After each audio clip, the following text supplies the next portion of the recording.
I request the members of the public to observe the aforesaid rule. Any member of the public who contravenes the Speaker's rule will be inviting stern action against them, which includes expulsion from the precincts of Parliament.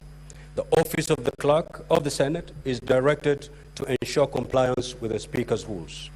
Honorable Senators, ladies and gentlemen, finally, I now invite the Clerk to read the particulars of the allegations against His Excellency Rigathi Gachagua, EGH, the Deputy President of the Republic of Kenya. Clerk, you proceed. Mr. Speaker, sir, my name is Derwan Jiro, and perhaps before we proceed to the next session, my learned senior counsel, Paul Moite, did raise an issue that we have an objection in terms of the appearances of cans appearing for the National Assembly. Mr. Speaker, sir, our objection is in line with the conduct of this House and the records bear as witness that together with Section 26,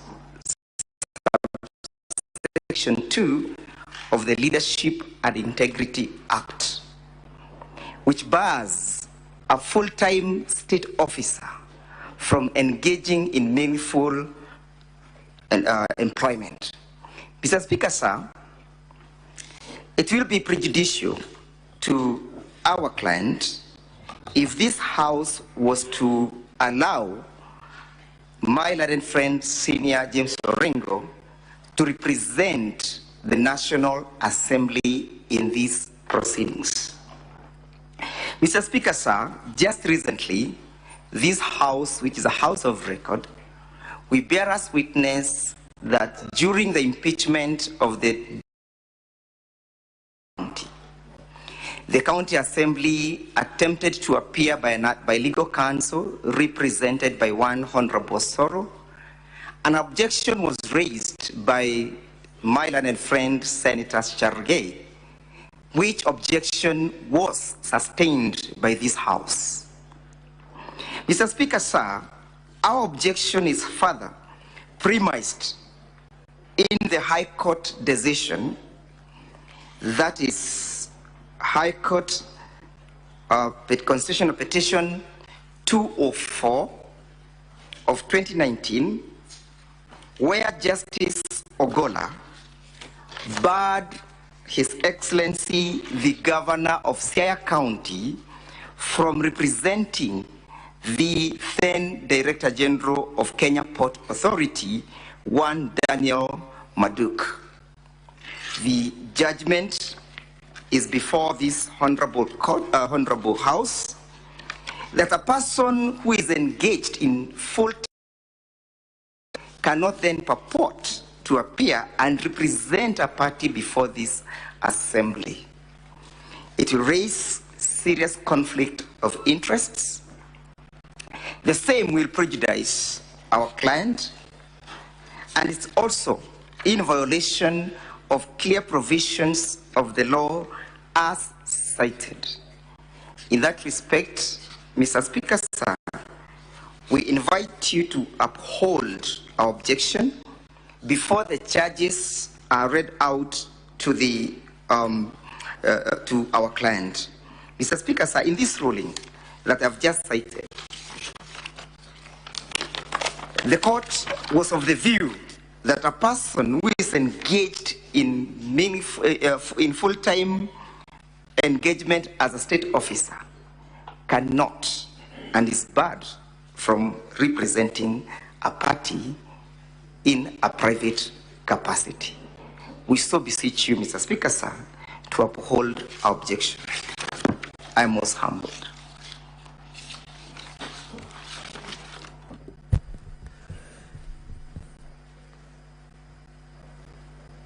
Counsel for the National Assembly, if you look at our program, the preliminary objections were to be raised after His Excellency has taken plea. and therefore will allow the clerk to read the charges. Before anything else, I will allow the Counsel for the National Assembly to respond, and thereafter I will make my ruling, and then we'll take it from there. I am most obliged, Mr. Speaker, sir.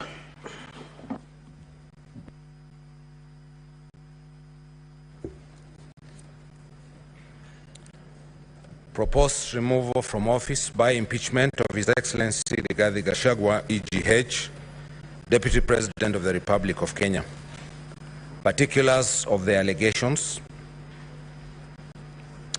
Your Excellency Rigathi Gachagua, EGH, Deputy President of the Republic of Kenya, please take the stand.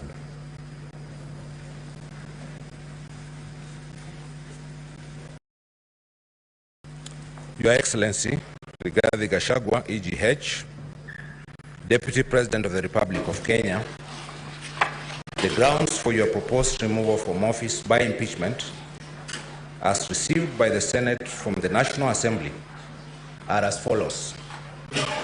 Part A, gross violation of the Constitution or any other law pursuant to Article 51(b)(1) of the Constitution. Ground 1, gross violation of Articles 10, 2A, B, and C, 27(4), 73(1)A and 2B, 75(1)C, and 129(2) of the Constitution, and Articles 147(1), as read with Article 131(2)C and D of the Constitution. The preamble of the Constitution provides, among other things, that the people of Kenya adopted and enacted it, A, being proud of the ethnic, cultural, and religious diversity, and a determination to live in peace and unity as one indivisible sovereign nation, and B, recognizing the aspirations of all Kenyans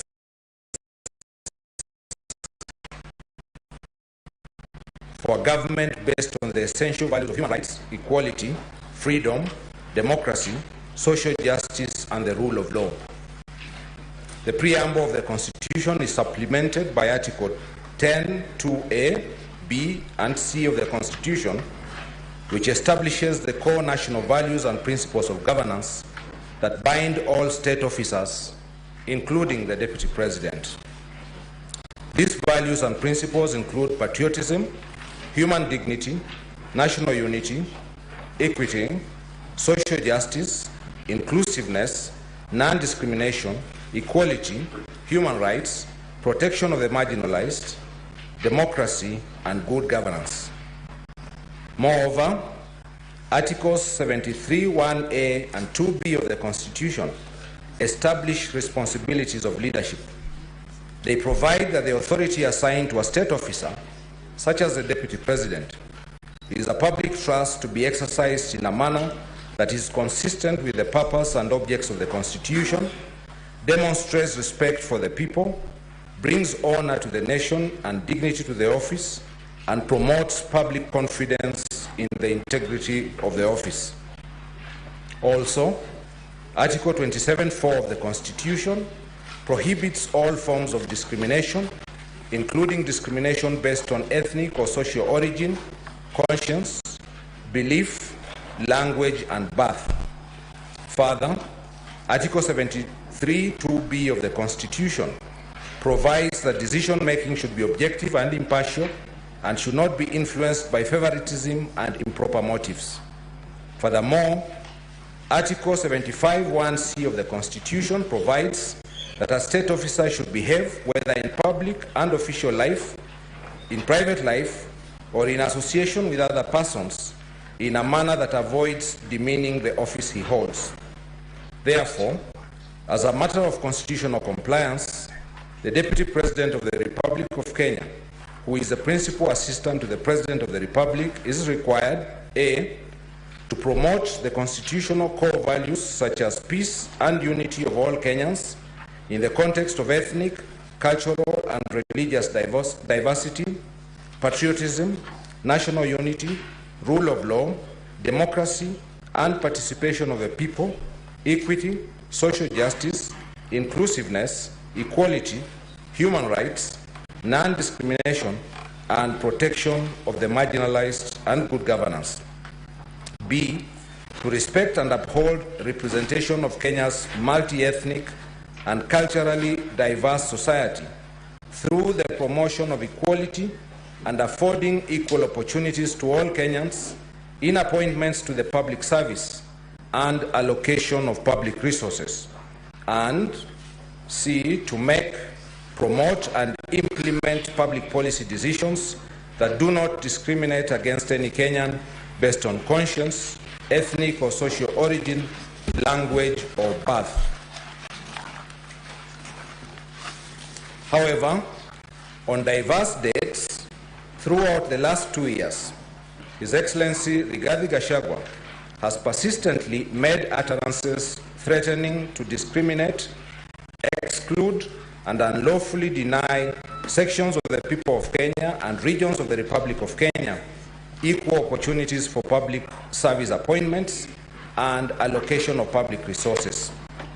Besides, the utterances are highly inflammatory and insightful and significantly undermine national unity and the peaceful coexistence of Kenya's diverse communities. To illustrate, A, sometime in 2023, at a public forum in Kajiado County within the Republic of Kenya, His Excellency Rigathi Gachagua made highly inflammatory and insightful public pronouncements to the effect that the government of Kenya is a company and that the allocation of government development projects and public sector jobs are based on shares determined by how the populace of the various ethnic communities voted in the 2022 general election. Specifically, he stated as follows, quote, "A government is like a company. There is shareholding. Kuna wale who have invested a lot of shares, kuna wale wamekataa wa Kenya. So ndio tukasema kama wewe umeenda kupanda mahindi, ama wacha nipeane example ya ng'ombe kwa sababu niko Kajiado. Wewe uko na ng'ombe yako ya maziwa, ng'ombe imezaliwa ikiwa njao, umeichunga vizuri, umepatia majani, umenunulia dairy meal, umepatia chumvi, umepeleka kwa malisho, umepatia maji, imezaa, imeanza. Wewe unatakiwa kwanza ukue mtu ya kwanza kukamua hiyo ng'ombe na kunywa maziwa." End of quote. His Excellency Rigathi Gachagua emphasized the divisive and insightful narrative embodied in the above utterances as follows, quote, "Haiwezekani mtu ambaye alikuwa anakupigia kelele ukichunga hii ng'ombe na kusema hii ng'ombe ni ile ya kienyeji, hakuna haja ya kushughulika naye. Hii ng'ombe ni bure, haiwezi kutoa maziwa. Hii ng'ombe hata ikipona jicho moja, wachana nayo, unapoteza wakati. Saa ile ng'ombe imezaa, imetoa maziwa, amekuja na kikombe, amekuja na sufuria, anataka atolewe maziwa." Mimi nikasema hiyo haiwezekani. Nikasema yule mwenye hii ng'ombe na kuichunga na kuitunza, kwanza akamue maziwa, yeye na watoto wake wakunywe, ile itabaki aitie majirani. Hata yule alikuwa anapiga kelele akisema hii ng'ombe ni bure na haiwezekani, kama kunayo imebaki pia apewe, kama hakuna imebaki atembee. Si namna hiyo? End of quote. His Excellency Rigathi Gachagua made similar remarks at another public forum as follows, quote, "A government is like a company. I did not say it is a company. I said it is like a company. In every company, there are shares. preferential shares and ordinary shares. When there is an AGM, non-shareholders do not vote or attend the AGM. When there are dividends to be divided, they are divided according to the number of shares. That is the truth. End of quote. His Excellency Rigathi Gachagua continued the insightful and divisive utterances at yet another forum where he stated as follows, quote, si lazima tungeangalia nyinyi, sisi lazima tungeangalia nyinyi. Hii serikali ni kampuni na ni ya shares. Si ndio? Ni ya shares. Kuna wenye kampuni, wale wako na shares mingi, wale wako na chache. Kuna wale hawana. Sasa nyinyi mliinvest kwa hii kampuni ya William Ruto na Rigathi Gachagua. Sasa lazima mvune. Yule ambaye alipanda atafanya nini? Si mlipanda? Si mliamka mapema? End of quote. At another forum in Nandi County, His Excellency Rigathi Gachagua continued the same divisive and insightful narrative as follows. Quote, Raisa ako pale niko hapo. Raisa ako pale niko hapo. Huyu Felix ako hapo. Mimi mnanijua msimamo wangu ya kwamba watoto wakiwa wengi kuna wale kwanza ya kuangaliwa. Si mnajua? Sasa huyu Felix ako pale ndiye kuunganisha mawaya. Mambo yenu tumepanga. Mambo iko sawa. Chakula iko jikoni, karibu kuiva. Chakula ni kidogo. Iko watoto ya nyumbani, iko namna hiyo. Na nyinyi mtulie. Chakula ikiiva, sisi ndio wenye kupakua. Na watoto tunawajua kwa sura na kwa msimamo. Hatuwezi kuwa confused. Kuna mtu hajui watoto wake. Na wiki inakuja tutatangaza ile tutachukua na ile maneno tumepanga. End of quote. In addition, in September 2024, during a public rally in Nairobi, His Excellency Rigathi Gachagua made public utterances that incited other communities against the ethnic communities that live around the Mount Kenya region by stating as follows, quote, na mimi mkaniambia nimsaidie rais kwa kazi, lakini nikiwa hapo kwa serikali nikuwe pia nikichunga mambo ya watu wa mlima. Niendelee kuchunga mambo ya mlima ama nisichunge? Sasa hiyo kuchunga mambo ya mlima inaniletea matatizo. Ati naambiwa mimi ni mkabila. Mimi ni mkabila. Nikichunga mambo ya watu wa mlima iko makosa. Iko makosa. End of quote.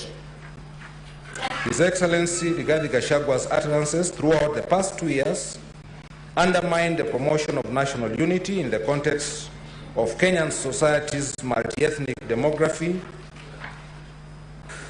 Clerk, just pause for a bit. Honorable Senators, just put your phones on silence. Please, proceed, Clerk. Repeat. His Excellency Rigathi Gachagua's utterances throughout the past 2 years undermined the promotion of national unity in the context of Kenyan society's multi-ethnic demography and multicultural diversity. In addition, they have the potential to alienate, isolate, and create disharmony among the various. In summary, His Excellency Rigathi Gachagua's above-mentioned utterances over the last 2 years are impeachable offenses to the extent that they grossly violate Articles 10, 2A, B, and C, 27.4, 73.1A and 2B, 75.1C, and 129.2 of the Constitution, and Article 147.1 as read with Article 131, 2C, and D of the Constitution. Specifically, His Excellency Rigathi Gachagwa's divisive and insightful public utterances over the last 2 years, A, are incompatible with the high calling and dignified status of the office of the Deputy President of the Republic of B, can stir ethnic Balkan Kenya, falsely alluded to an non-existent government policy to discriminate and marginalize the populace of the regions and the current administration in the 2022 general elections. Your Excellency Rigathi Gachagua, how do you plead to ground 1, guilty or not guilty? Not guilty. Ground 2, gross violation of Articles 147.1 and 152.1 of the Constitution. Article 147.1 of the Constitution provides that the Deputy President shall be the principal assistant of the President and shall deputize for the President in the execution of the President's functions. In addition, Article 152.1 of the Constitution states that the Deputy President is a member of the Cabinet.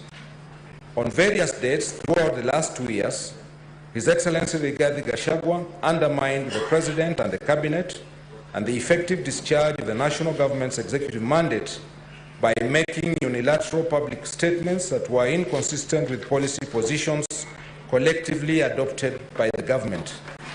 To illustrate, A, on or around 30th April 2024, the Cabinet passed a resolution for the evacuation of people residing along the Nairobi River.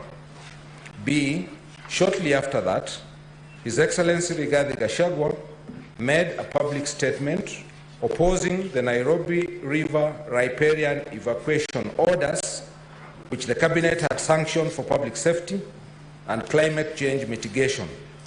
His Excellency Rigathi Gachagua made contradictory public statements despite being a member of the Cabinet and being assigned the function of superintending the Nairobi River riparian evacuation order. In addition, His Excellency Rigathi Gachagua has on several occasions throughout the last 2 years made public statements contradicting the President on critical matters of governance and the exercise of the President's functions as a symbol of national unity.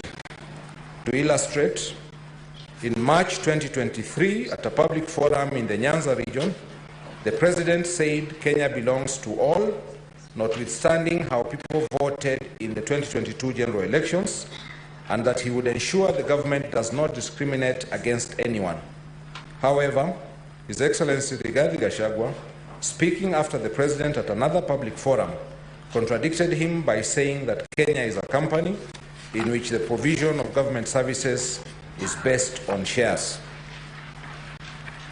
B, His Excellency Rigathi Gachagua has made numerous other utterances at public forums where he publicly restates the divisive narrative that Kenya is a company in which the rights of citizens are based on shares determined by how various ethnic communities voted in the 2022 general elections.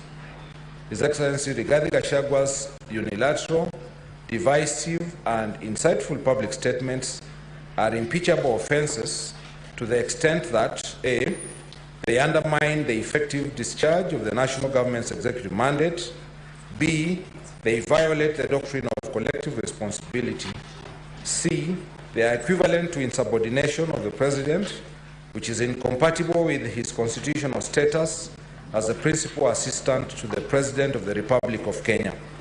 Your Excellency Rigathi Gachagua, how do you plead to ground 2, guilty or not guilty? Not guilty. Ground 3, gross violation of Articles 6.2, 10.2a, 174, 186.1, 189.1, and the 4th schedule to the Constitution, that is, undermining devolution. Article 10.2a of the Constitution provides that devolution is a fundamental national value and principle of government. Article 6.2 of the Constitution provides that governments at the county and national levels are distinct and interdependent and shall conduct their mutual relations and cooperation. These provisions are supplemented by Article 189(1) of the Constitution, which provides that governments at each level shall perform and exercise their powers in a manner that respects the functional and institutional integrity at the other level. Under paragraph 7A of Part 2 of the 4th Schedule to the Constitution, county governments are responsible for trade development and markets as an exclusive function. Moreover, the Deputy President chairs the Intergovernmental Budget and Economic Council, an essential organ for consultation between the two levels of government. On or around 20th September 2024, His Excellency Rigathi Gachagua, recklessly unmindful of the high calling and dignified status of the office of the Deputy President of the Republic, unlawfully interfered with the running of Nairobi City County Government by holding a public rally in which he incited citizens against lawful directives of the Nairobi City County Government on the planning and relocation of markets. Further, His Excellency Rigathi Gachagua publicly disparaged the leadership of the Nairobi City County Government and its decisions. Moreover, His Excellency Rigathi Gachagua has interfered with the proper discharge of county government's constitutional functions regarding alcohol control and regulation. His Excellency Rigathi Gachagua's insightful and demeaning public statements and conduct are impeachable offences to the extent that A. They undermine devolution, B. They undercut the functional and institutional integrity of county governments, C. They unjustifiably vilify and ridicule the leadership of county governments, especially the Nairobi City County Government. Consequently, His Excellency Rigathi Gachagua has grossly violated Article 6(2). Class, just a minute. I realize what you're reading is fairly long. His Excellency the Deputy President, if you may will, you may sit, and when taking the plea, you may stand. No, Mr. Speaker, let me stand. You may proceed, Clerk. I repeat, consequently, His Excellency Rigathi Gachagua has grossly violated Articles 6(2), 10(2)A, 174, 186(1), and 189(1) of the Constitution, as read with the 4th Schedule to the Constitution. Rigathi Gachagua, ground 3, guilty or not guilty? Not guilty. Ground 4, gross violation of one of is undermining the institutional and decisional independence of judges. Article of the Constitution provides that the judiciary shall be subject only to this Constitution and the law, and shall not be subject to the control or direction of any person or authority. Many international law instruments, treaties, and principles require the guarantee of the judiciary and require an institution. In 2023, His Excellency Rigathi Gachagua, unmindful of the high calling and dignified status of the office of the Deputy President of the Republic of Kenya and the need to respect, protect, and uphold the independence of the judiciary, made a scathing public attack against the Honorable Lady Justice Esther Maina, Judge of the High Court of Kenya, and falsely threatened to file a petition for the removal of the said judge in gross violation of Article 165 of the Constitution. The Honorable Judge had presided over a case in which His Excellency Rigathi Gachagua was a party and had, in the lawful performance of her judicial function, ordered His Excellency Rigathi Gachagua to forfeit to the state the sum of Kenya shillings 200 million, which she had found to be proceeds of corruption and money laundering.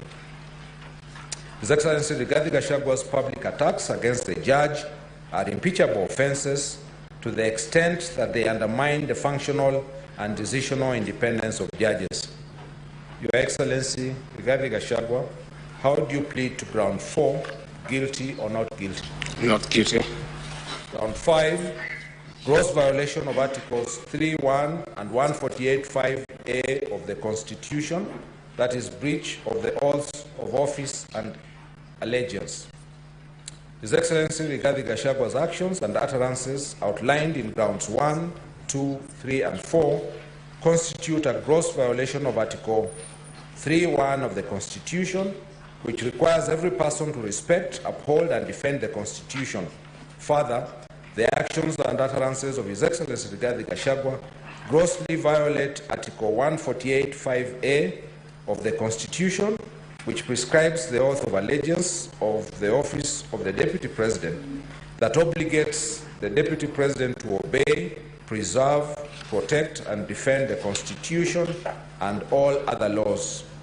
Your Excellency Rigathi Gachagua, how do you plead to ground 5, guilty or not guilty? Not guilty.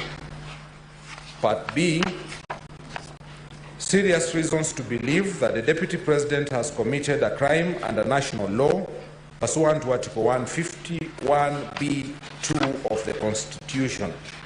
Ground 6,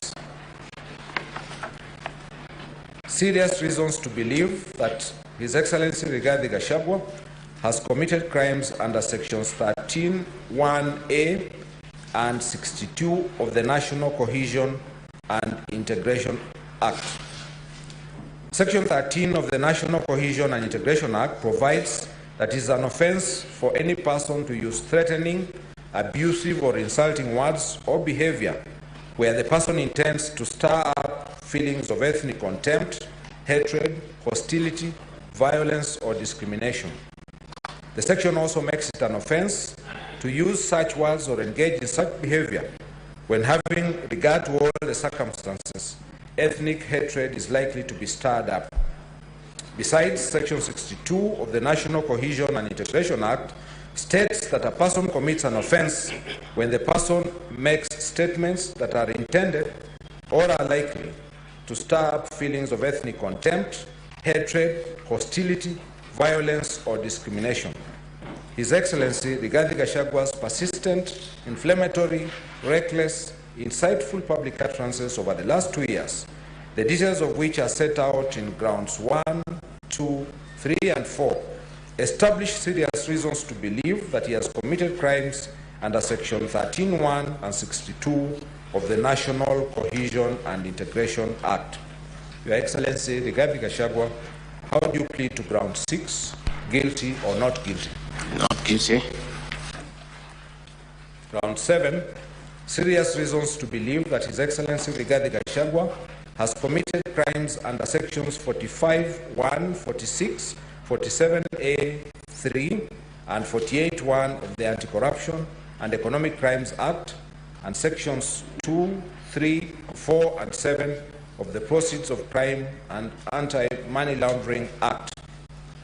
For the past 2 years, His Excellency Rigathi Gachagua has inexplicably amassed a humongous property portfolio estimated at Kenya shillings 5.2 billion, primarily from proceeds of corruption and money laundering. The value of the property and wealth that His Excellency Rigathi Gachagua has acquired over the last 2 years is incompatible with his non-legitimate income, that is Kenya shillings 12 million per annum or thereabouts. His Excellency Rigathi Gachagua has acquired the above-mentioned property and wealth using his 2 sons, Kevin Rigathi Gachagua, that is Kevin Gachagua, and Keith Ikinu Rigathi, that is Keith Ikinu, and other close family members and associates as proxies. His Excellency Rigathi Gachagua and his proxies, especially the 2 sons, have used the following companies to massively launder money, conceal proceeds of crime, corruption, and benefit from influence peddling.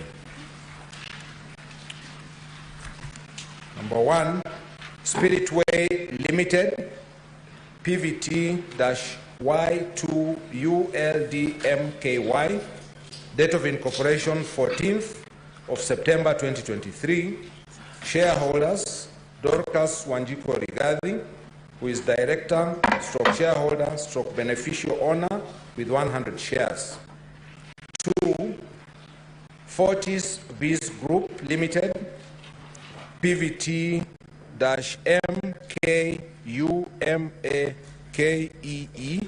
date of incorporation 14th of February 2023.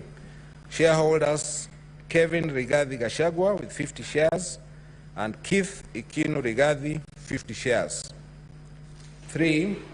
Grand Bypass Apartments Limited, PVT-5JUZEKL8, date of incorporation 11th of January 2024. Shareholders Rigathi Gachagua, Director, John Mwai Madenge of 7676931 as Director, Peter Njoroge Regeru, number 4686103, Director, Vipingo Beach Resort Limited, number C159289, shareholder with 1 share. 4. Kuruwitu Properties Limited, PVT-EYUBKG83, date of incorporation 26th of April 2023. Shareholders Vipingo Beach Resort Limited, number C159289, as shareholder with 1,000 shares, and John Mwai Madenge. Number 5, the Anansi Collective, BN-JRCG76AG, date of incorporation 29th of March 2021. Shareholders Keith Ikinu Rigathi. 6. Biovet Kenya Limited, number CPR/2009/4880, date of incorporation 10th of June 2009. Shareholders Rigathi Gachagua 200 shares, Dorcas Wanjiko Rigathi 200 shares. 7. Calvary Creed International Limited, number CPR/2015/186154, date of incorporation 16th of April 2015. Shareholders Rigathi Gachagua with 50 shares, Dorcas Wanjiko Rigathi 950 shares. 8. Cosmia Venture Limited, number PVT-Q7ULE6Z, date of incorporation 26th of February 2018.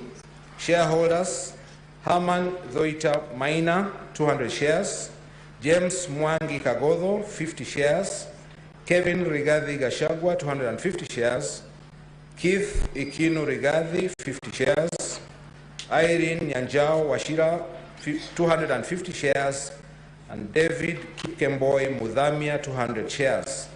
Number 9, Cristo Kenya Limited, number CPR/2009/4898, date of incorporation 12th of June 2009.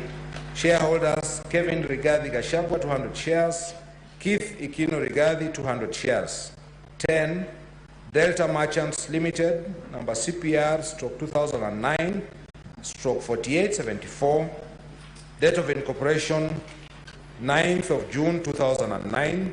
Shareholders Rigathi Gachagua 200 shares, Dorcas Wanjiko Rigathi 200 shares. 11.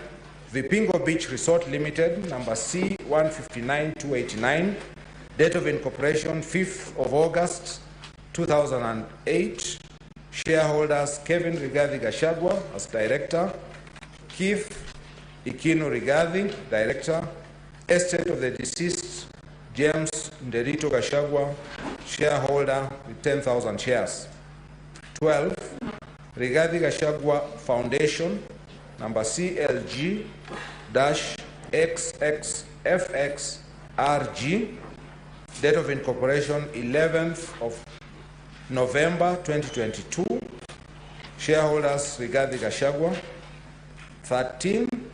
Dorcas Rigathi Foundation, number CLG-G9FV2G, Date of incorporation 19th of October 2022.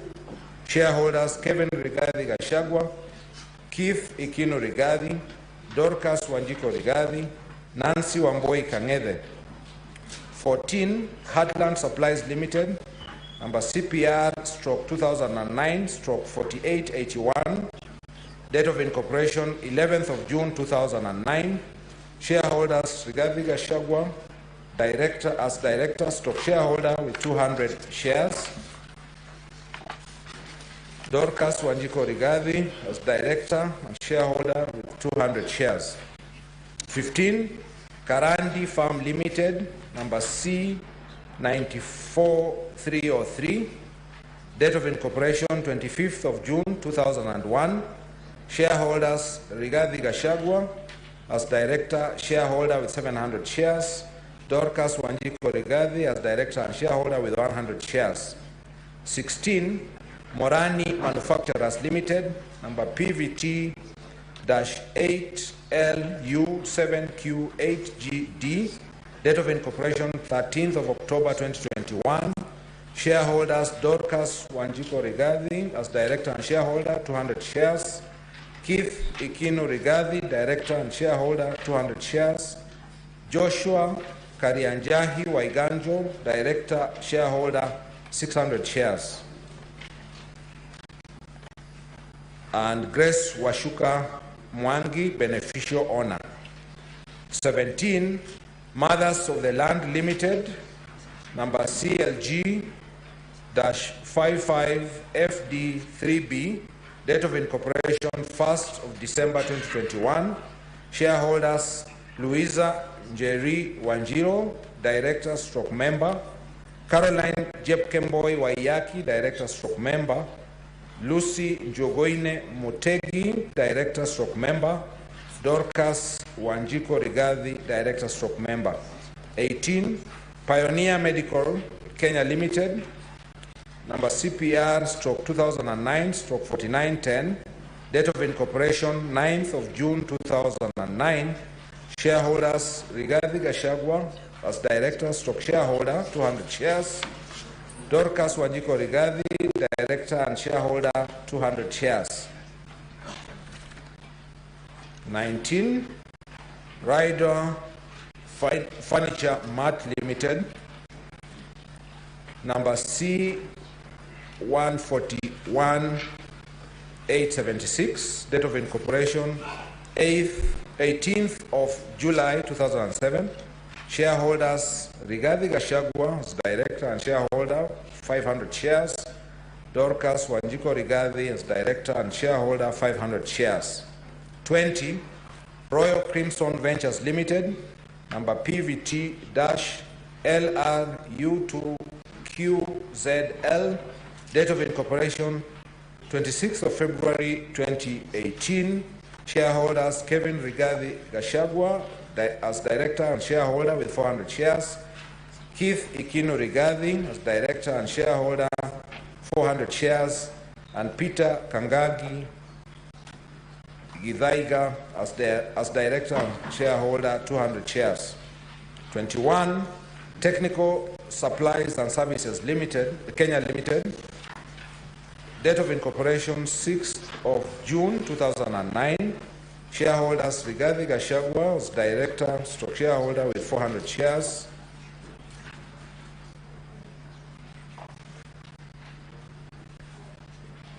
Sorry, I said that again. 21, Technical Supplies and Services Kenya Limited, CPR 2009/4895.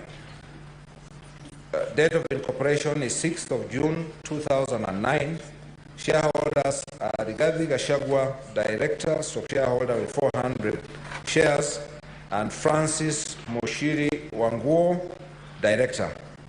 And 22, Wamunyoro Investments Limited, number C93670, date of incorporation 23rd of April 2001.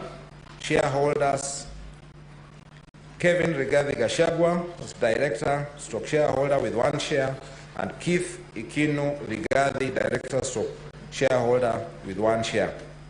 To illustrate, in November 2023, Cristo Kenya Limited, number 9 in the above table, a proxy company of His Excellency Rigathi Gachagua, purchased Outspan Hotel, situated at Nyeri Municipality Block Stroke 1 Stroke 1669 from Aberdare Safari Hotels for Kenya shillings 535 million. The directors of Cristo Kenya Limited are the sons of His Excellency Rigathi Gachagua, namely Kevin Gachagua and Keith Ikinu. Sometime in August 2024, His Excellency Rigathi Gachagua publicly admitted that his family had acquired this property. B. In November 2023, Kevin Gachagua and Keith Ikinu, the proxies of His Excellency Rigathi Gachagua, acquired Treetops Lodge, a high-end hotel situated in Nyeri County. Sometime in August 2024, His Excellency Rigathi Gachagua publicly admitted that his family had acquired this property. C. His Excellency Rigathi Gachagua and his proxies also acquired Olive Gardens Hotel and Queensgate Serviced Apartments in Nairobi. D. His Excellency Rigathi Gachagua acquired Vipingo Beach Resort in Kilifi County. E. His Excellency Rigathi Gachagua acquired a parcel of land known as Rogoro stroke Kiamariga stroke 1223 in Madera East constituency, where he constructed a helicopter landing facility. F. His Excellency Rigathi Gachagua acquired approximately 40 acres of land in Kakuret in Kamburaine in Nyeri County. G. His Excellency Rigathi Gachagua acquired 80 acres of land in Meru County. H. His Excellency Rigathi Gachagua acquired a dairy farm in Nyandarua County. I. Additionally, His Excellency Rigathi Gachagua used his office of Deputy President to influence and connive with unscrupulous Ministry of Lands officials to issue an allotment letter to Amunyoro Investments Limited, a company that he owns, to acquire LR 209 stroke 12077 and LR 90923 situated at Embakasi in Nairobi, whose value is estimated at Kenya shillings 1.5 billion or thereabouts. After that, this company used the fraudulently acquired documents to support a court case at the expense of the legitimate owner of the property. J. Moreover, companies associated with His Excellency Rigathi Gachagua and his proxies were involved in the KEMSA Kenya shillings 3.7 billion irregular procurement of malaria nets that put the lives of millions of Kenyans at risk. K. In addition, His Excellency Rigathi Gachagua has used the office of Deputy President to corruptly influence unnecessary and expensive renovation of his official residence in Karen and Mombasa, running into millions of shillings. In essence, His Excellency Rigathi Gachagua has chosen personal comfort, extreme luxury, and pomposity at the expense of service delivery to the people of Kenya. L. Images of some of the properties that His Excellency Rigathi Gachagua has acquired from proceeds of corruption, influence peddling, and money laundering have been provided and relate to the following. 1. Treetops Hotel located in Nyeri. 2. Outspan Hotel located in Aberdare Ranges. 3. Olive Gardens Hotel, Agwings Kodek Road. And 4. Vipingo Beach Resort. Additionally, His Excellency Rigathi Gachagua has the following proxy companies to trade with the office he holds. A. Agrobrick Investments Limited. It is a private limited company incorporated in Kenya on 28 May 2017 under certificate number PVT RXUP6E. The company deals in building and construction. The company's directors shareholders are A. Rudani Mayur Kumar Mahendrabai, and B.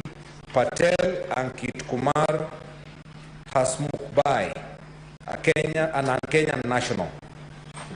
48. The company operates a bank account number withheld for data protection reasons at Sidian Bank, opened on 19 February 2022, with the company directors as the account signatories. On 18th October 2022, Bhavika Nathalal Hirani was added as an account signatory and given the full mandate to operate the account. Bhavika Nathalal Hirani is a proxy of His Excellency Rigathi Gachagua. On 23rd January 2023, the company account received a transfer of Kenya shillings 47,015,367 shillings and 75 cents from the Executive Office of the Deputy President. The payment was supported by A. Notification of award letter, reference number ODP stroke ADM ADM.1 stroke 57 VO.4 bracket 70 dated 16th December 2022 from the Office of the Deputy President to Agrobrick Investment Limited for the proposed refurbishment of Deputy President's official residence at Karen at a cost of Kenya shillings 55,559,520. B.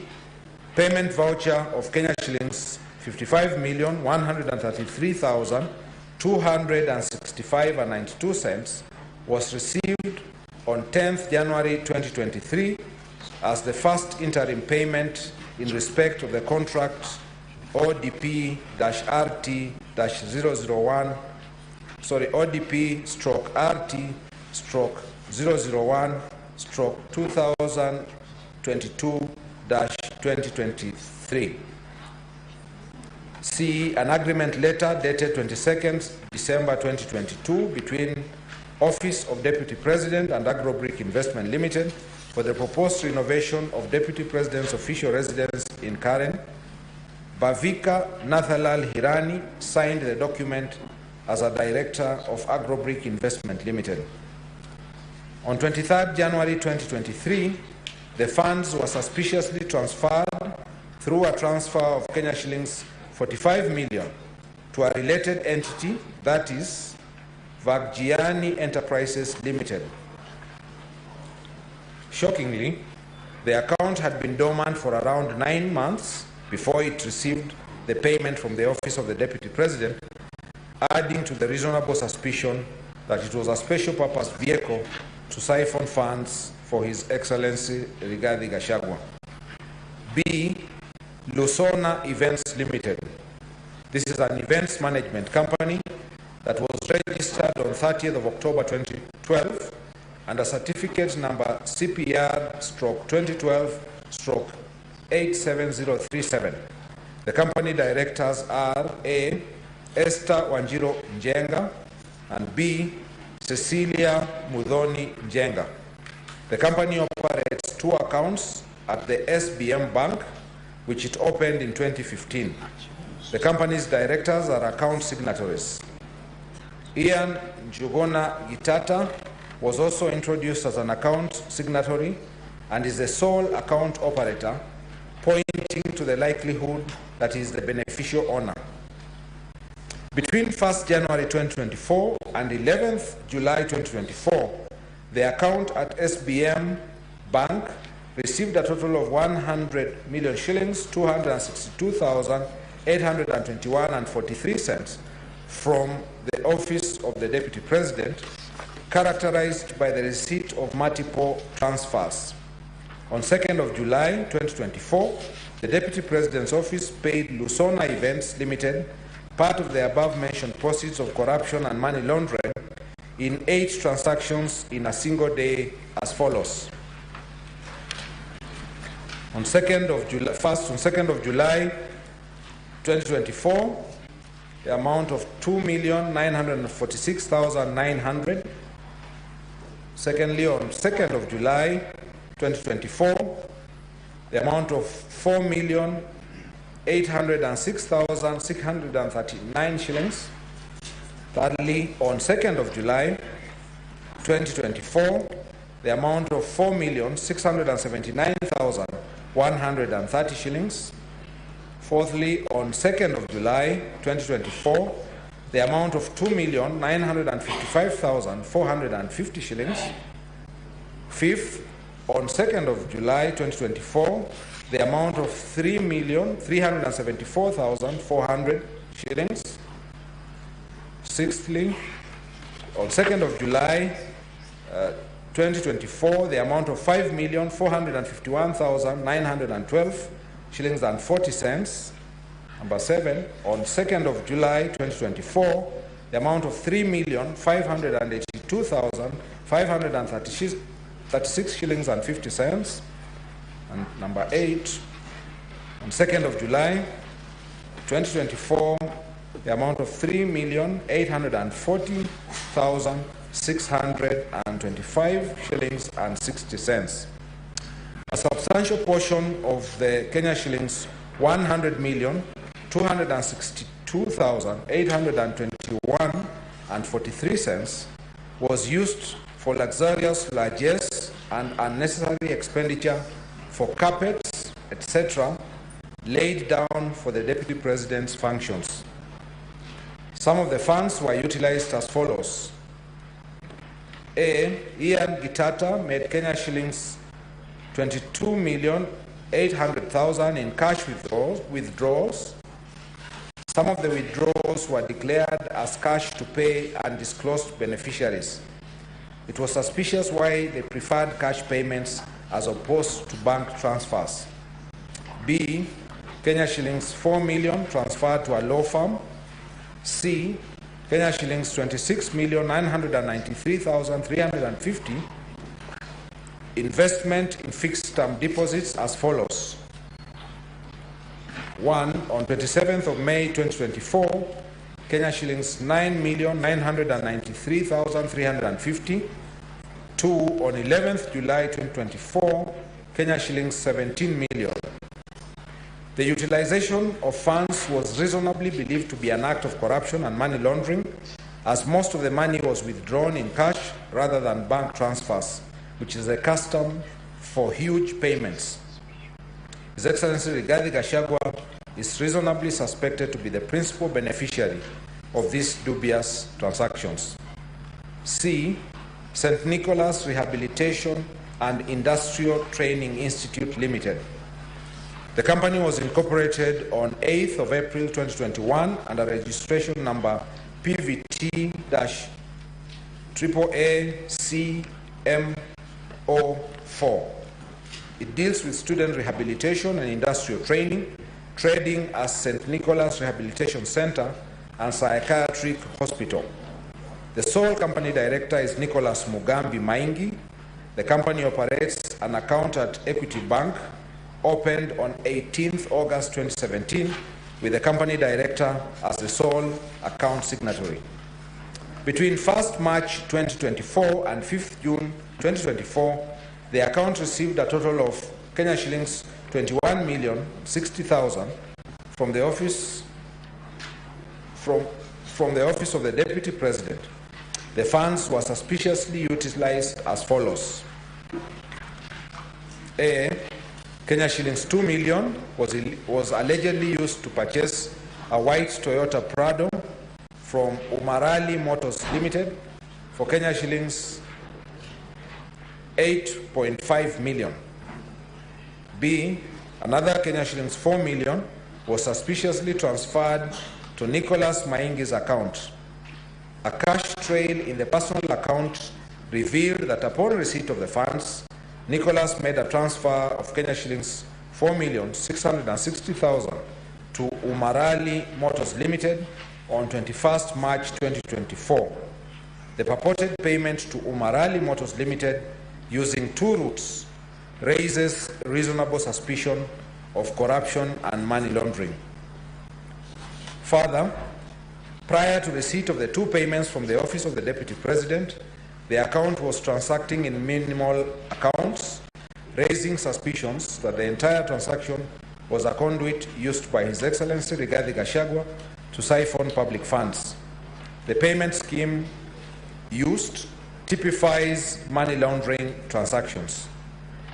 From the matters outlined in the preceding parts, it is patently clear that there are serious reasons to believe that His Excellency Rigathi Gachagua, the Deputy President of the Republic of Kenya, using his state office, has committed gross economic crimes, namely conflict of interest, abuse of office, conspiracy to commit crimes under A. Sections 45(1)(a), 46, 47(a)(3), and 48(1) of the Anti-Corruption and Economic Crimes Act, and B. Sections 2, 3, 4, and 7 of the Proceeds of Crime and Anti-Money Laundering Act. Your Excellency Rigathi Gachagua, how do you plead to count 7, guilty or not guilty? Not guilty. Ground 8, serious reasons to believe that His Excellency Rigathi Gachagua has committed crimes under Section 132 of the Penal Code and Section 29 of the Leadership and Integrity Act. His Excellency Rigathi Gachagua has continuously misled members of the public through false, malicious, divisive, and insightful remarks that are contrary to the provisions of Section 132 of the Penal Code and Section 29 of the Leadership and Integrity Act.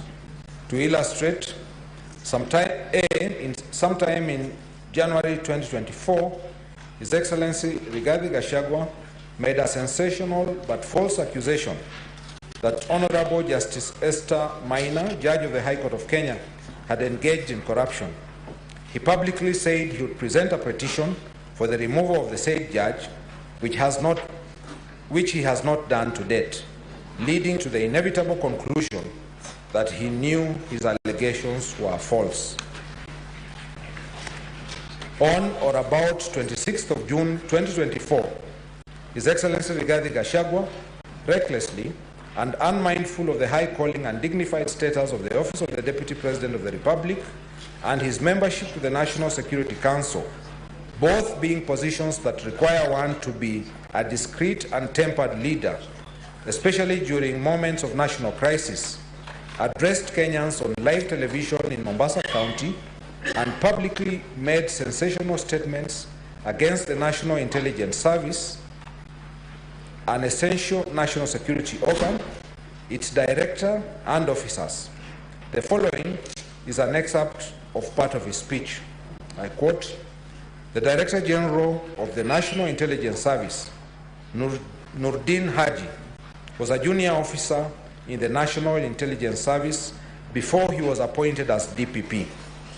When he was appointed to the office of the Director General, because of his inferiority complex, he chased away all the people who were senior to him when he was in the service, therefore crippling the capacity of that service and making it dysfunctional. 3 directors were chased away and reassigned to desk jobs in ministries across government. 13 assistant directors, men and women with proven track record of intelligence collection and analysis, were removed from the National Intelligence Service, leaving a shell and a clueless Director General who has no capacity to run the organization. And that is why the security sector was caught off guard by the intensity, the anger of the Kenyan people, the agitation of the Kenyan people, the resilience of the Kenyan people." End of quote. Your Excellency Rigathi Gachagua, how do you plead to ground 8, guilty or not guilty? Not guilty. Part C, gross misconduct pursuant to Article 151(b)(3) of the Constitution. Ground 9, gross misconduct, that is public attacks on National Security Intelligence Service and its officers. The phrase gross misconduct generally refers to behavior that is, quote, very unpleasant, disgusting, or very rude. This is from the Oxford Advanced Learners Dictionary. Therefore, public attacks against an essential national security organ in circumstances that require one to be discreet and tempered constitute gross misconduct. On or around 26th of June 2024, His Excellency Rigathi Gachagua, the Deputy President of the Republic of Kenya, unmindful of the high calling and dignified status of the office of the Deputy President of the Republic of Kenya and his membership to the National Security Council, both being positions that require a leader to be discreet and tempered, especially during moments of national crisis, addressed Kenyans on live television in Mombasa County and made a scathing attack on the National Intelligence Service, an essential national security organ. His Excellency Rigathi Gachagua extended the extremely reckless personal attacks to the Director General of the institution. With the unprecedented acts, His Excellency Rigathi Gachagua acted in a manner that is incompatible with the high calling and dignified status of the office of the Deputy President and member of the Cabinet and the National Security Council. The attacks against the National Intelligence Service and its Director General constitute gross misconduct and an impeachable offense to the extent that A, they are incompatible with the high calling and dignified status of the office of the Deputy President of the Republic of Kenya. B, they undermine national security from both internal and external points of view. C, they are incompatible with the effective discharge of the delicate and sensitive mandate of the National Intelligence Service. D, they had the potential, given the circumstances prevailing in the country at the time, to significantly diminish public confidence in the viability of the Kenyan state and its ability to protect the lives and properties of its citizens. E, they go against the constitutionally prescribed oath of allegiance of the office of the Deputy President under Article 148, 5A of the Constitution, which requires the Deputy President to obey, preserve, protect, and defend the Constitution and all other laws. Your Excellency Rigathi Gachagua, how do you plead to ground 9, guilty or not guilty? Not guilty. Ground 10, gross misconduct, that is insubordination. As stated in ground 9, the phrase gross misconduct generally refers to behavior that is very unpleasant, disgusting, very rude. This is from the Oxford Advanced Learners Dictionary. Therefore, open or public insubordination of the President, who is the head of state and government under our constitutional framework, is gross misconduct. As stated in the preceding parts, Article 147(1) of the Constitution designates the Deputy President as the principal assistant of the President, who shall deputize for the President in the execution of the President's functions.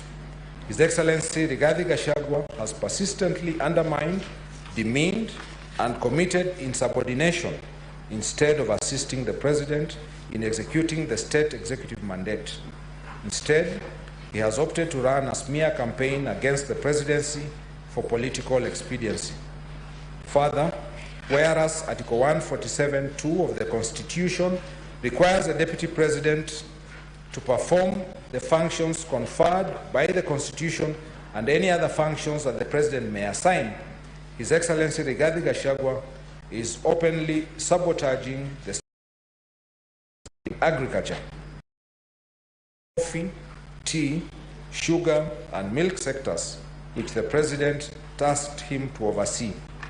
To illustrate, A, His Excellency Rigathi Gachagua has connived with cartels in the tea sector to block the Kenya Tea Development Agency from implementing guaranteed minimum returns that would benefit smallholder tea farmers.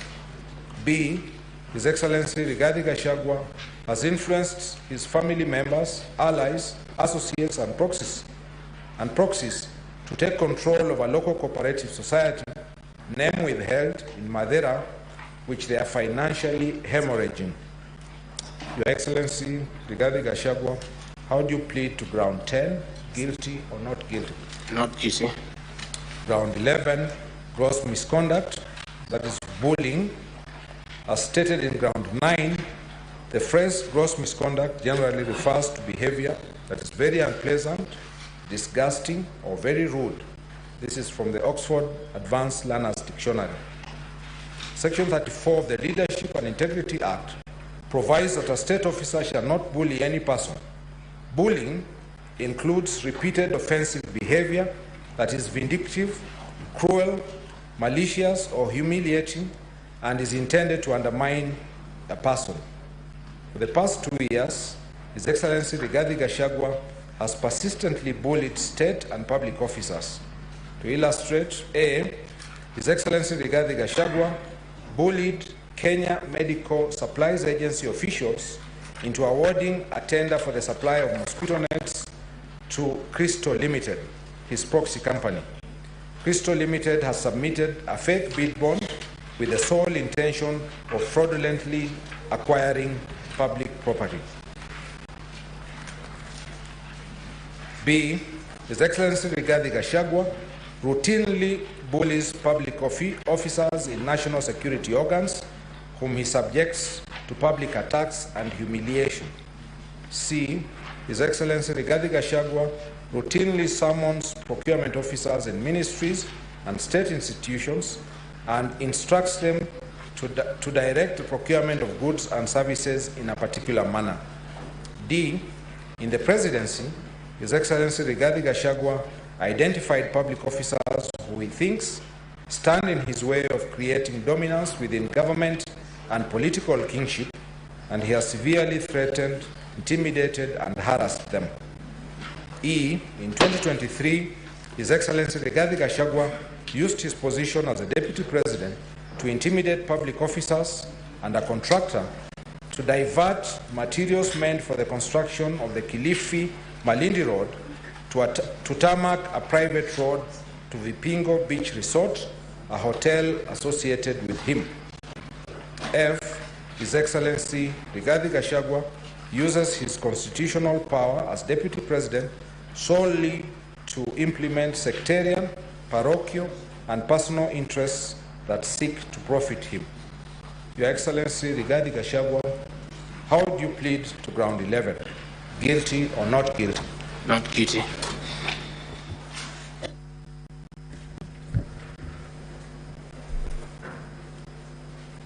His Excellency the Deputy President, you may take your seat. Counsel for the National Assembly, you may proceed to respond to the objection that has been raised by Counsel for the Deputy President.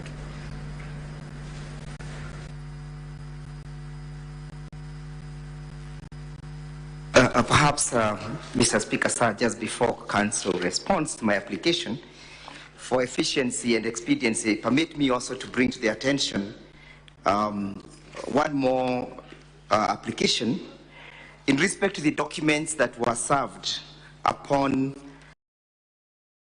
Deputy President. Mr. Speaker, sir, by a letter that you referred to, sent from the Speaker of the National Assembly to the Speaker of the Senate, the Speaker of the National Assembly did submit the documents that emanated from the National Assembly. Counsel for the Deputy President, take a seat first. You'll have your moment.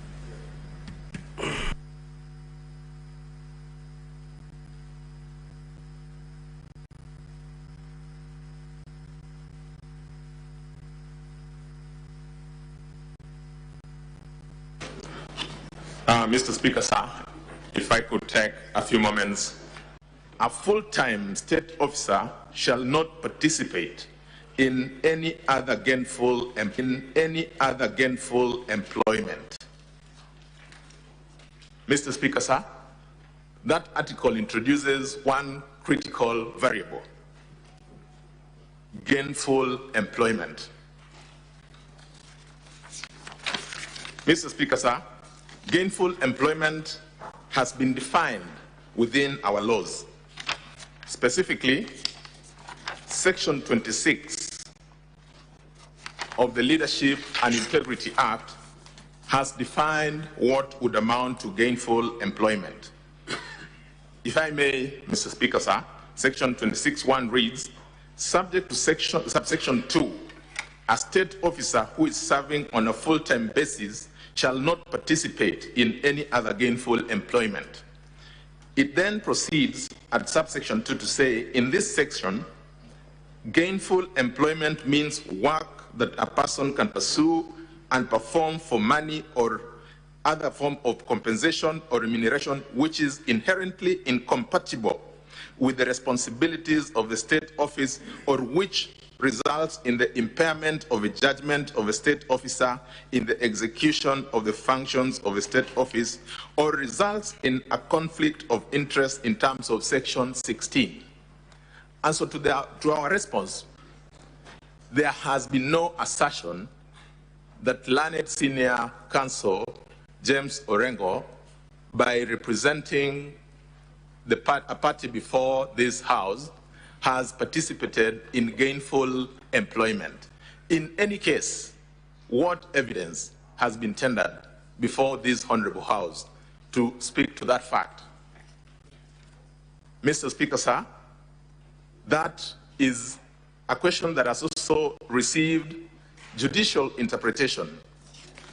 If I may, in the election petition number 3 of 2013 filed in the High Court in Busia, a similar application was made, again objecting to the participation of the Honorable James Orengo Senior Counsel in the proceedings in that matter. The judge handling that case interpreted both Article 77 as read with Section 26 of the Leadership and Integrity Act and had this to say at paragraph 28, that it had been argued that by representing a party in an election petition, the Honorable Senator would be compromising the political neutrality of his office. I would not agree. Section 23 of this Act is a provision on political neutrality expected of appointed state officers. Honorable Orengo holds an elective position. Elected members of Senate are politicians. The provisions of Section 23 do not apply to them. So even if it was to be assumed that, that by representing the third respondent, Honorable Orengo is pursuing a political agenda, that would not be inimical to his office as a member of the Senate. And so, Mr. Speaker, I submit that unless there is material that will be tabled before this House, that by appearing for a party before this House, then the Honorable Mr. James Orengo Senior Counsel would have engaged in gainful employment. That objection does not stand any merit. Number two, the second test that has been applied by courts is the test around conflict of interest. Again, Mr. Speaker, our courts have had occasion to interpret what amounts to conflict of interest.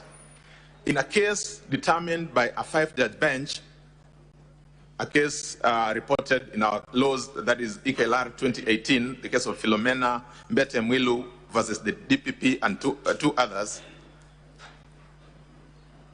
the bench, in determining and dismissing a similar application, defined conflict of interest as a situation where one is confronted by two different interests so that serving one interest would be against the other.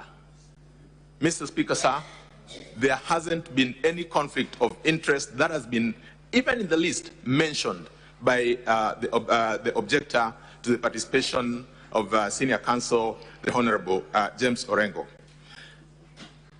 Finally,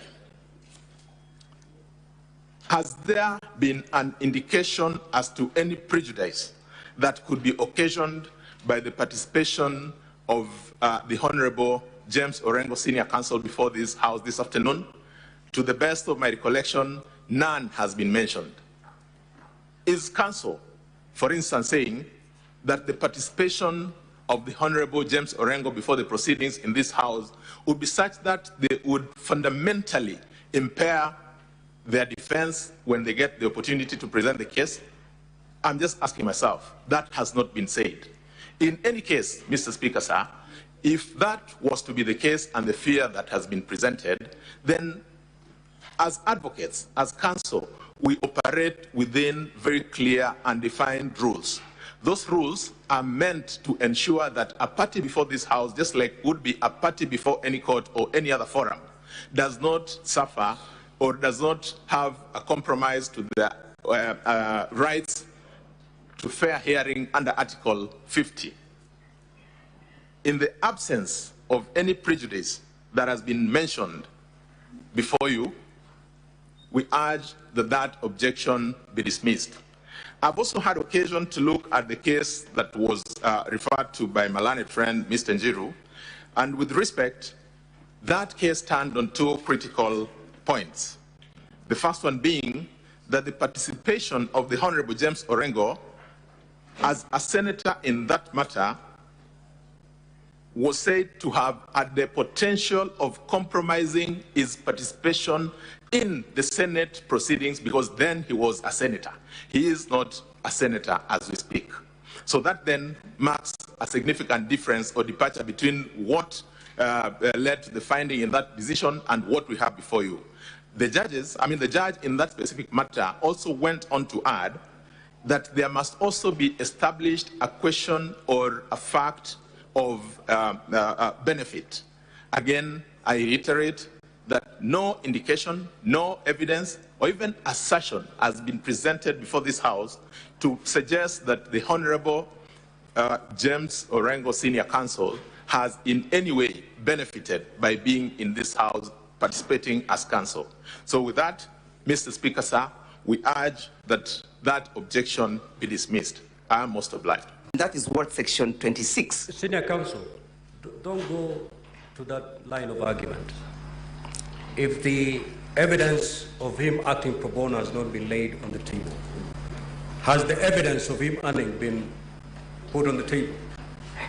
Mr. Speaker, sir, the only presumption... No, we are not going to presume facts. We are not.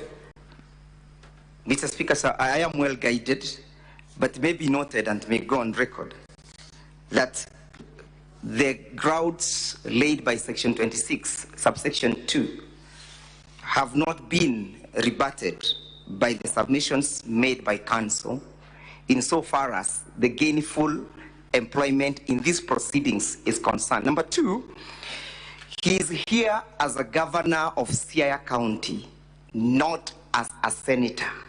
And as such, the petition number 3 of 2013 is distinguishable from the fact that he's here as a serving governor. And that is what Section 26, subsection 2 speaks to, and that is also equally the provisions of Article 77 of the Constitution. Further to that, Mr. Speaker, sir, the test of prejudice is a creation by counsel. It is not the one that at Section 26, subsection 2, and Article 77 speaks to. The only test is gainful employment. Unless that one is rebutted, the general presumption, again, Your Lordship and Mr. Speaker, sir, and that is a legal presumption, unless it is rebutted, is that he is here for a main purpose to earn a living. Mr. Speaker, sir, I leave that to the House to make a determination. Permit me once more to move the House with my last and final application.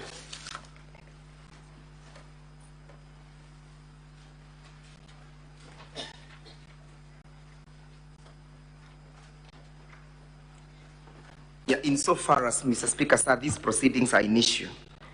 Mr. Speaker, sir, on the 8th of October 2024, this House was served with a resolution from the National Assembly by the Speaker of the National Assembly via the letter that the Speaker of the Senate referred to.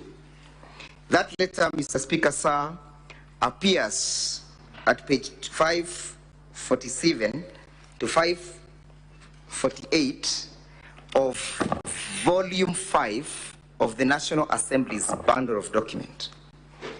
There is no, Mr. Speaker, sir, we were then served with two sets of documents, an affidavit dated the 11th of October, deponed by one Peterson Jomo Mushira.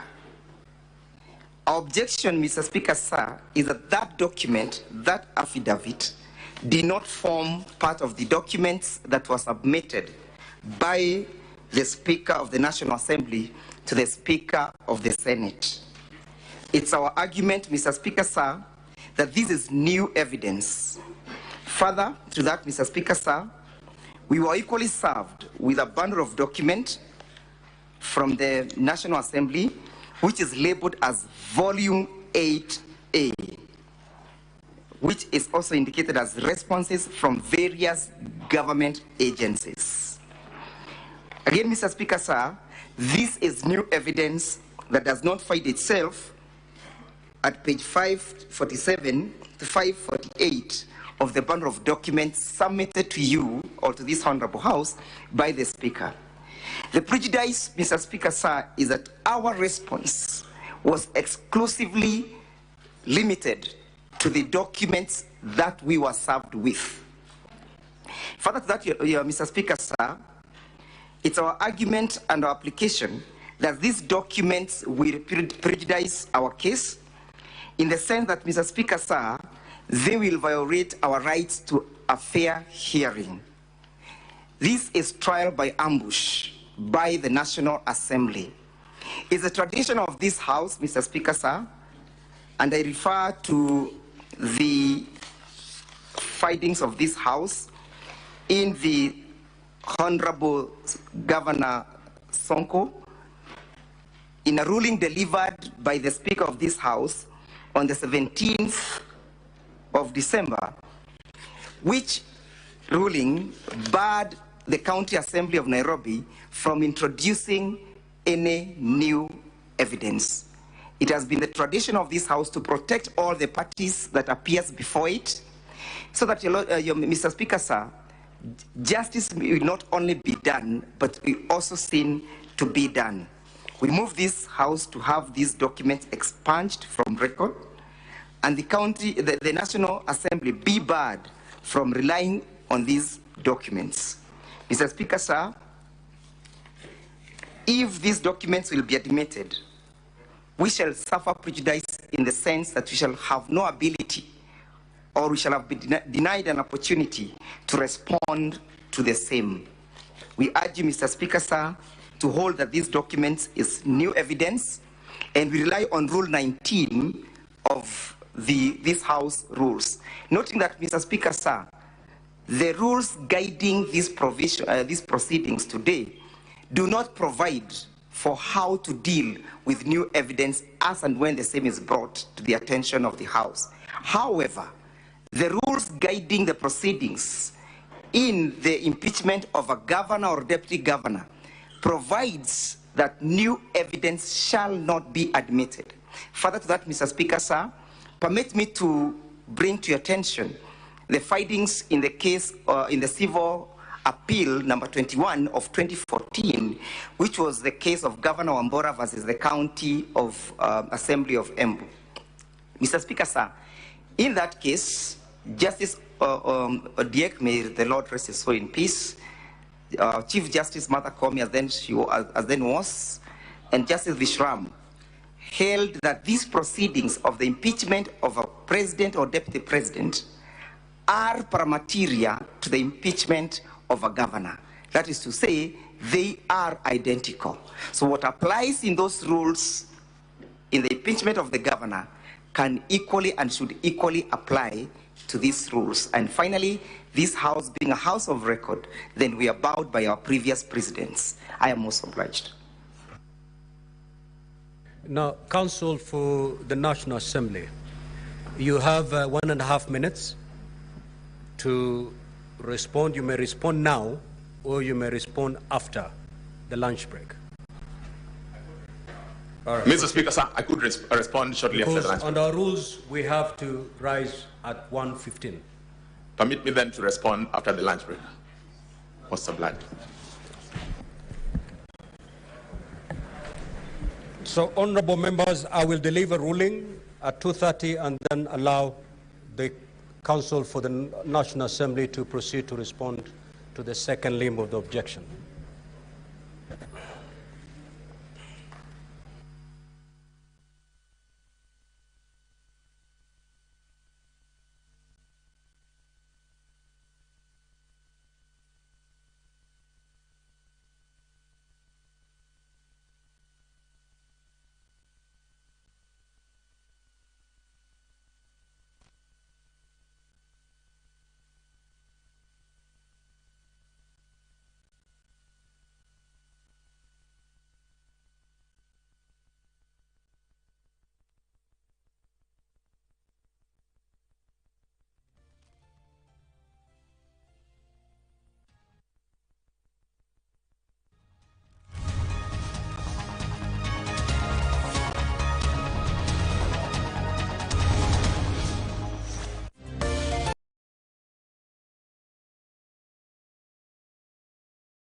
Clerk, can you confirm that all parties are in the chamber?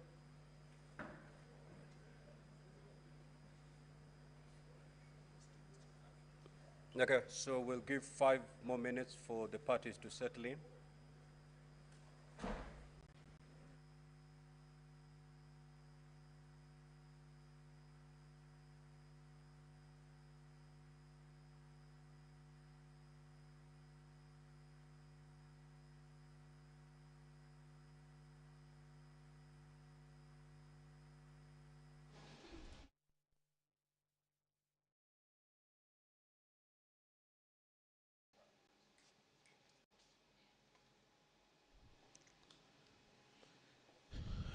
By a message received in the office of the Speaker of the Senate on Wednesday, 9th October 2024, the Speaker of the National Assembly informed the Speaker of the Senate of the approval by the National Assembly of the motion for the removal from office by impeachment of His Excellency Rigathi Gachagua, EGH, Deputy President of the Republic of Kenya. By a letter dated October 8th, 2024, and received in the office of the Speaker of the Senate on Wednesday, 9th October 2024, the National Assembly submitted some documents and records of the proceedings in the National Assembly. Among the documents was the notice of motion and affidavit of Honorable Ikomas Mwengi Mutuse, dated 26th September 2024 and received on 27th September 2024. There was electronic evidence relating to the special motion contained in a flash disk. There was also the order paper for October 1st, 2024. There was the communication from the chair, number 046 of 2024, which was issued on 1st of October 2024.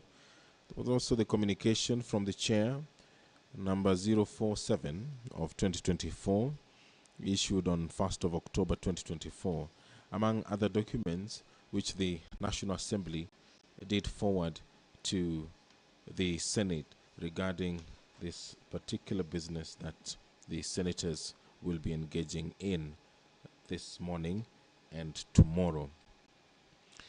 The team of advocates representing the National Assembly are Honorable James Orengo, who is the lead counsel, senior counsel, Paul Nyamodi, Gumbo Eric, Kip Kogei Moses Kip Kemoi, Mudhomi Thiankolu, Peter Wanyama, Meli Kennedy Kipkoech, Joan Jeruto, Muriuki Eric Mirigi, Mwereru Boniface Mawira, Undago Kevin Otieno, Alex Mbaya, Kennedy Kyalo, and John Mwangi Kangu. Those are the advocates representing the National Assembly.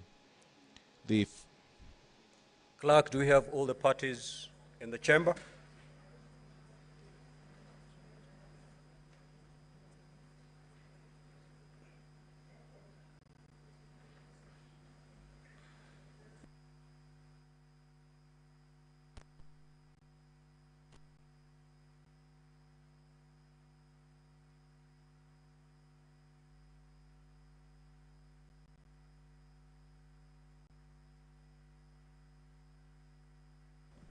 Honorable Senators, 2 more minutes for the parties to settle in.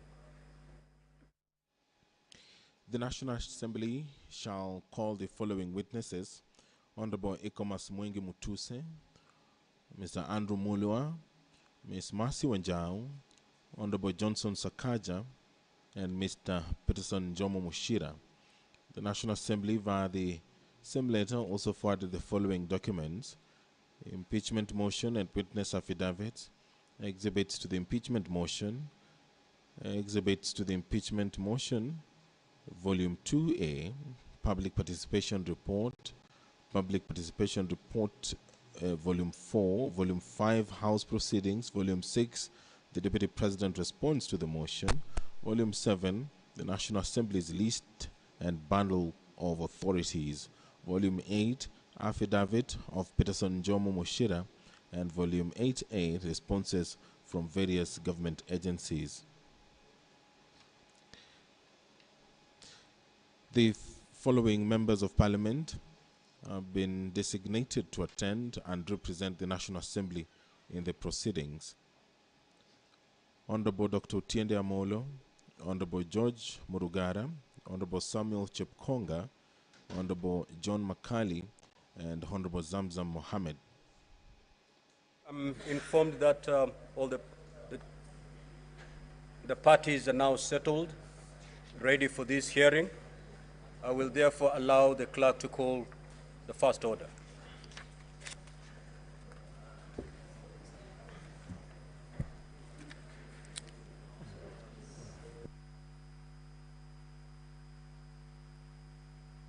Senator Eddy and Senator Siango, why are you exchanging seats?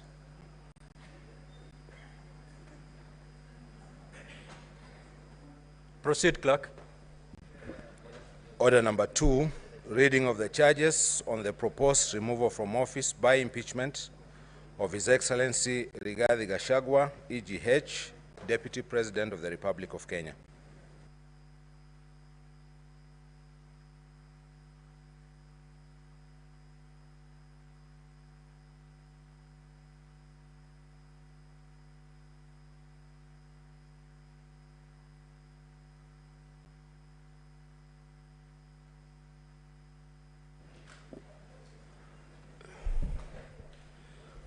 Honorable Senators, ladies and gentlemen, having dispensed with the pre-hearing meeting of the Senators, which was a closed session, it is now time to commence the proceedings on the proposed removal from office by impeachment of His Excellency Rigathi Gachagua, EGH, the Deputy President of the Republic of Kenya. You will recall that by a letter reference number NA/DLP/TBO/MTS/2024 into brackets 025, dated the 8th of October 2024, the Speaker of the National Assembly informed the Speaker of the Senate that at a sitting of the National Assembly held on Tuesday, the 8th of October 2024, pursuant to Article 145(2), as read with Article 150 of the Constitution, the National Assembly approved a motion for the removal from office by impeachment of His Excellency Rigathi Gachagua, EGH, the Deputy President of the Republic of Kenya. The Speaker of the National Assembly forwarded the following documents to the Senate, being the record of proceedings of the National Assembly and the evidence adduced in support of the impeachment motion. 1, a copy of the notice of special motion and an affidavit of the Honorable Ekomas Mwengi Mutuse, OGW MP, dated 26th of September 2024, and received on the 27th of September 2024, running from page 40 to 42. 2, electronic evidence relating to the special motion contained in a flash disk. 3, order papers for 1st of October 2024, communication from the chair number 046 of 2024, issued on Tuesday, the 1st of October 2024, communication from the chair number 047 of 2024, issued on Tuesday, the 1st of October 2024. Certified Hansard on votes and proceedings for the 1st of October 2024. Communication from the chair, number 048 of 2024, issued on the 2nd of October 2024. Letters of appointment of advocates for A, Swanyan Company Advocates for His Excellency the Deputy President. B, Dunstan Omari Advocates for Morani Manufacturers Limited. Letter to His Excellency the Deputy President, forwarding the notice of motion. Affidavit of service on His Excellency the Deputy President. Order paper for the 2nd of October 2024. Certified Hansard and votes and proceedings for the 2nd of October 2024.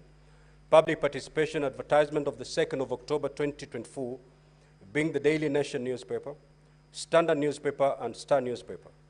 Public participation advertisement of the 3rd of October 2024, being the Daily Nation newspaper, Standard newspaper, Star newspaper, and Taifa Leo.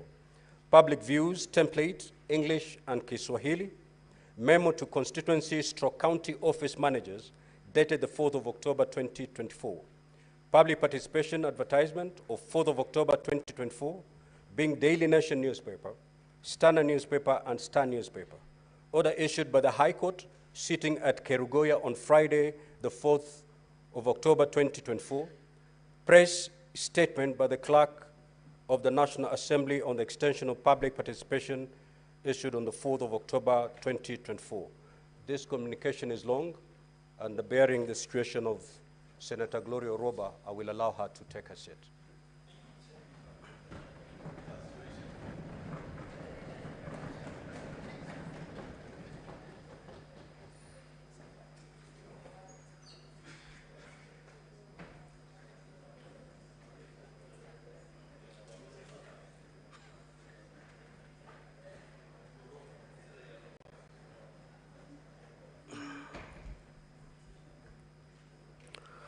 Praise statement by the Clerk of the National Assembly on the extension of public participation, issued on the 4th of October 2024. Public participation advertisement of the 5th of October 2024, being Standard, Saturday Nation newspaper, and Standard newspaper. Public participation report tabled on the 8th of October 2024. Response to the notice of special motion from His Excellency the Deputy President, received on the 8th of October 2024 at 4 p.m. Electronic evidence by His Excellency the Deputy President relating to the special motion contained in a flash disk. Order paper for Tuesday, the 8th of October 2024. Communication from the Chair, number 049 of 2024, issued on Tuesday, the 8th of October 2024, and certified Hansard and votes and proceedings for the 8th of October 2024. Now, Honorable Senators, pursuant to Article 145, subsection 3A of the Constitution, and Standing Order 78-1 of the Senate, at the sitting of the Senate held on Wednesday, the 9th of October 2024, the charges against His Excellency the Deputy President, as contained in the motion of impeachment by the National Assembly, were read out to the assembled Senate. Honorable Senators, at this juncture, allow me to remind you of the mandate of the Senate in relation to the proposed removal from office by impeachment of the Deputy President, as provided for under Articles 150 and 145 of the Constitution, as read together with Standing Order 78 of the Senate. In particular, Article 150 of the Constitution states as follows: the Deputy President may be removed from office, A, on the ground of physical or mental incapacity to perform the functions of the office, or B, on impeachment on the ground of a gross violation of a provision of this Constitution or any other law, and 2, where there are serious reasons to believe that the Deputy President has committed a crime under national or international law, or 3, for gross misconduct. 2, the provisions of Articles 144 and 145 relating to the removal of the President shall apply with the necessary modifications to the removal of the Deputy President. Now, Article 145 of the Constitution, Standing Order 78, Part 1 of the second schedule of the Standing Orders of the Senate, provide for the procedure to be followed in the hearing and determination of the proposed removal from office by impeachment of the Deputy President. Specifically, Article 145.3 of the Constitution and Standing Order 78.1 of the Senate provide that the Senate may, by resolution, appoint a special committee comprising 11 of its members to investigate the matter. Honorable Senators will recall that at a sitting of the Senate held on Wednesday, the 9th of October 2024, the motion for establishment of a special committee was deemed to have been withdrawn pursuant to Standing Order 70. This therefore paved the way for the investigation on the proposed removal from office by impeachment of His Excellency the Deputy President of the Republic of Kenya to be held in plenary. Honorable Senators, ladies and gentlemen, by way of status update, pursuant to Rules 4A, Senator Karen Nyamo, attentive please. By way of status update, pursuant to Rules 4A and 6 of the Rules of Procedure, when considering the proposed removal of the Deputy President, in plenary, the Senate invited the Deputy President to appear and be represented before the Senate during its investigation. The Senate further invited the Deputy President, if he so chooses, to appear before the Senate to file an answer to the charges with the Office of the Clerk of the Senate by 5 p.m. on Monday, 14th of October 2024, setting out the following. 1, the Deputy President's response to the particulars of the allegations. 2, the mode of appearance before the Senate, whether in person, by advocate, or in person and by advocate. 3, the names and addresses of the persons to be called as witnesses, if any, and witness statements containing a summary of the evidence to be presented by such witnesses before the Senate. And lastly, any other evidence to be relied on. Pursuant to Rules 4B and 7 of the Rules of Procedure, when considering the proposed removal of the Deputy President in plenary, the Senate notified the National Assembly of the date for the commencement of the investigation and invited the National Assembly to designate members of the National Assembly who shall appear and represent the National Assembly before the Senate during the investigation. The National Assembly was further invited, if it so chooses, to appear before the Senate to file with the Office of the Clerk of the Senate by 5 p.m. on Monday, 14th of October 2024, setting out documentation of the following. 1, designating members of the National Assembly, if any, who shall attend and represent the National Assembly in the proceeding before the Senate. 2, indicating the mode of appearance before the Senate, whether in person, by advocate, or in person and by advocate. 3, indicating the names and addresses of the persons to be called as witnesses, if any, and witness statements containing a summary of the evidence to be presented by such witnesses before the Senate. And lastly, specifying any other evidence to be relied on.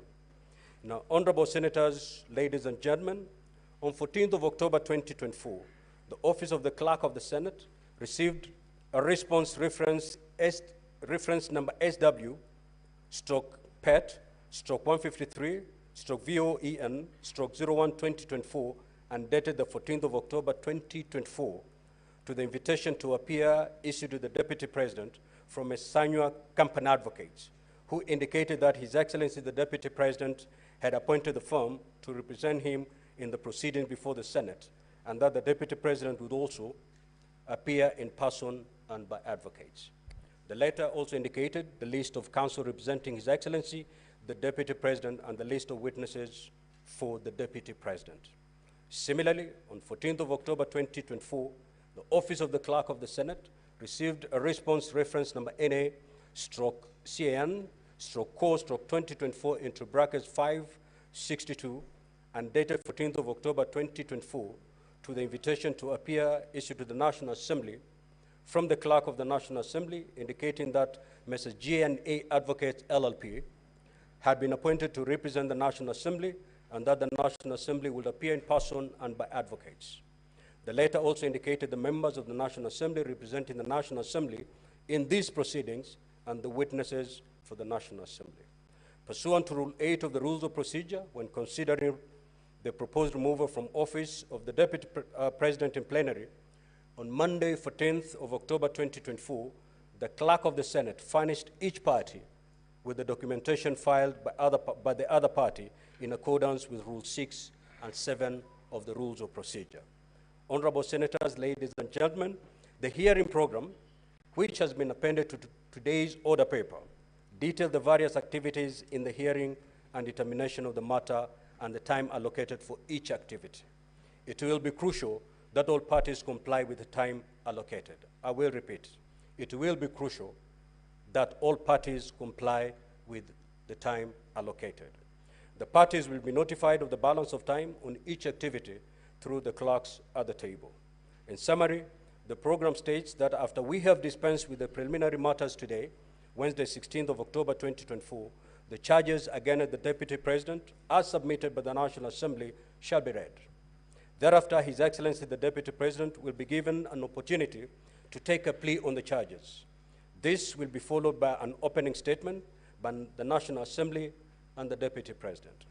After the conclusion of the opening statements, the presentation of the case of the National Assembly shall commence.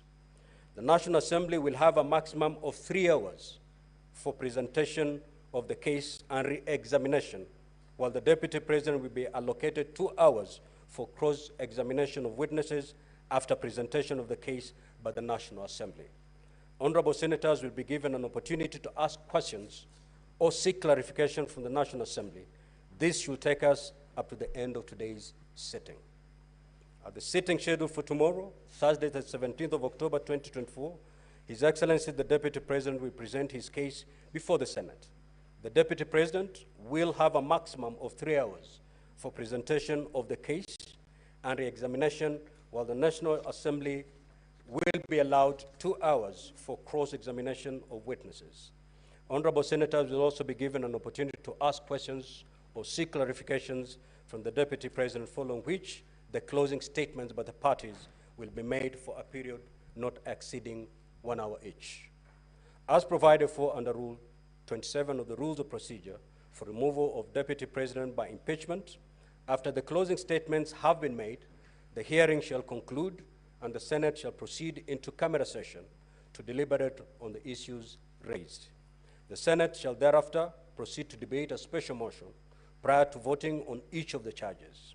At this stage, a supplementary order paper will be issued to facilitate this debate. In accordance with Article 145(7) of the Constitution and Standing Order 788 of the Senate, the voting shall be by all senators. The Deputy President shall cease to hold office if at least 2/3 of all senators vote to uphold any of the impeachment charges. If, however, the vote in the Senate fails to result in the removal of the Deputy President, the Speaker of the Senate shall notify the Speaker of the National Assembly accordingly. Honorable Senators, I now invite Counsel for the National Assembly to introduce the legal team of the National Assembly and the members representing the National Assembly by stating the full name and designation of each person. You may proceed, Counsel.